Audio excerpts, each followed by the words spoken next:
ఐదు హామీలు ఉన్నాయి. 6టికి బదులు యువ వికాసం వదిలిపెట్టి 5 రాశారు బడ్జెట్ డాక్యుమెంట్లో.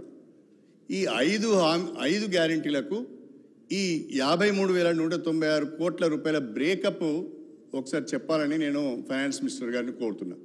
ఏ హామీకి ఈ మొత్తం అమౌంట్లో ఎంత పెట్టారనేది ఒకసారి బ్రేకప్ చెప్పమని నేను కోరుతున్నా. అధ్యక్ష, సింపుల్గా నేను నిన్నే చెప్పాను, మళ్ళీ చెప్తున్నాను. 4 నియోజకవర్గానికి 3,500 ఇళ్ల చొప్పున 119 నియోజకవర్గాలకు 4,16,000 ఇండ్లు అవసరం పడతాయి అధ్యక్ష. 4,16,000 ఇండ్లకు ఇంటికి 5 లక్షల రూపాయల చొప్పున, లేదా ఎస్సీ ఎస్టీ అయితే అదనంగా ఇంకో 1 లక్ష రూపాయలు ఇస్తామన్నారు కాబట్టి అది కూడా కలుపుకుంటే దాదాపుగా 23,000 కోట్ల రూపాయల పైన అవుతున్నది అధ్యక్ష. కానీ మనం పెట్టింది 7,700 కోట్ల రూపాయలు మాత్రమే. దీన్ని ఏ రకంగా ఇందిరమ్మ ఇండ్లను మీరు ఏ రకంగా పూర్తి చేయబోతున్నారని నేను అడుగుతున్నా.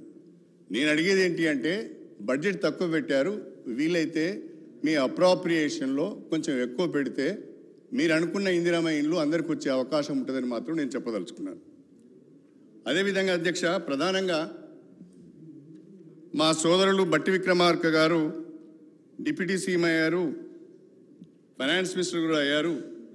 కాబట్టి కాంగ్రెస్ పార్టీ మేనిఫెస్టోలో పొందుపరిచిన విధంగా డాక్టర్ బిఆర్ అంబేద్కర్ గారి అభయహస్తం ఎస్సీ ఎస్టీలకు సంబంధించి ప్రతి ఒక్కరికి 12 లక్షల రూపాయల చొప్పున ఆర్థిక సాయం చేస్తామన్నారు. తప్పకుండా బట్టి విక్రమార్క గారు ఫైనాన్స్ మినిస్టరే కాకుండా దళిత సామాజిక వర్గానికి చెందిన వ్యక్తి కాబట్టి మా పట్ల, లేకుంటే ఈ వర్గాల పట్ల తప్పకుండా ప్రేమ ఉంటుంది, బడ్జెట్ ఉంటుందని అనుకున్నాను. కానీ ఎక్కడ కూడా మీ డాక్యుమెంట్లో చెప్పమ్మా, సార్ని అడగండి.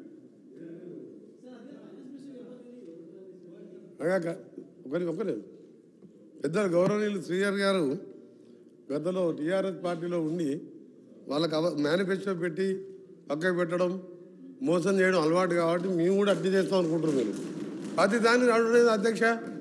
వచ్చిన 2వ రోజే ప్రతిపక్షం అంటే దాని ప్రతిపక్షానికి మీకు లేదు, మీరు ప్రతిపక్షం కాదు, ఫ్రస్ట్రేషన్ పక్షం. అధికారం పోయింది, ఏం చేయాలి? ఆయన అంటున్నాడు, మా రేవంత్ రెడ్డి గారు కాదు, మన హరీష్ రావు గారు అంటున్నాను నేనే సీఎం అయితే అని.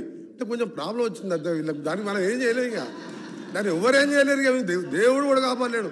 ఒక్క నిమిషం సార్, దేవుడు కూడా కాపాడలేడు వీళ్ళని, దేవుడు కూడా కాపాడలేడు. రాక నలగొండకు వచ్చింది అధ్యక్ష. మన వర్షాలు లేక ఇబ్బంది పడుతున్నాం, మంచినీళ్ళు లేవు. జగన్మోహన్ రెడ్డి బిర్యానీ తినిపించిండు, రాసిచ్చిండు. వస్తా అధ్యక్ష, వస్తా వీళ్ళు ఎమ్మెల్యే అధ్యక్ష. ఎంత ఐరన్ లేక అంటే వీళ్ళ పార్టీ వస్తా పాప 38 ఏళ్ళ ఓంకువాడు సార్. ఇద్దరు చిన్నపిల్లలు మస్తెక్కి హైదరాబాద్కి కార్లలో దోసుకున్న సొమ్ముతో ర్యాలీ తీసుకొని హైదరాబాద్కి వచ్చి ఆ ఎమ్మెల్యే ఆగో చెప్తా మీ చరిత్ర సార్. కృష్ణానీలే సార్, 400 మంది లేక 400 మంది లేరు సార్ వీళ్ళకు. 400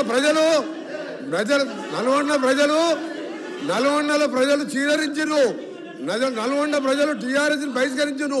హైదరాబాద్కి వెళ్ళి రౌడీల కార్లు వేస్తే సార్ ఆ ఓంకాడు చనిపోతే సార్, చనిపోయింది సార్.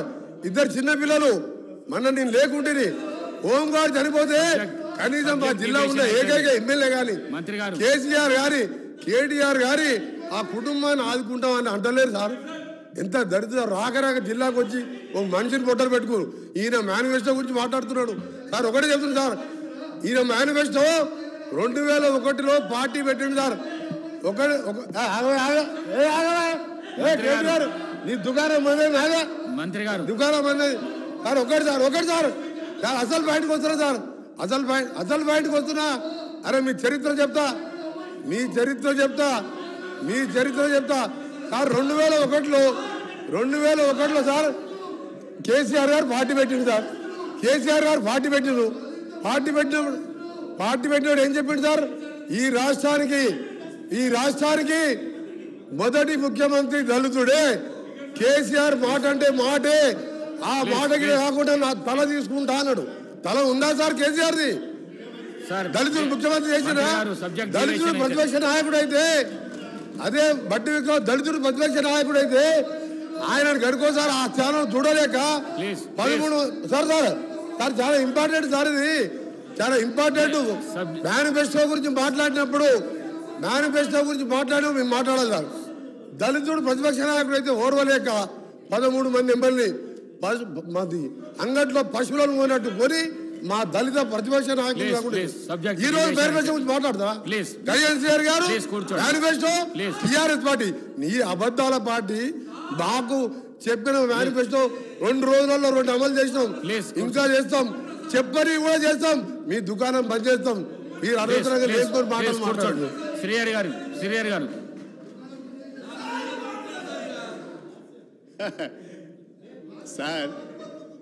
సార్ ఇప్పుడు మీకు అర్థమై ఉంటుంది సార్, మా ముఖ్యమంత్రి గారికి కూడా అర్థమై ఉంటుంది ఎవరు ఫ్రస్ట్రేషన్లో ఉన్నారు అనేది.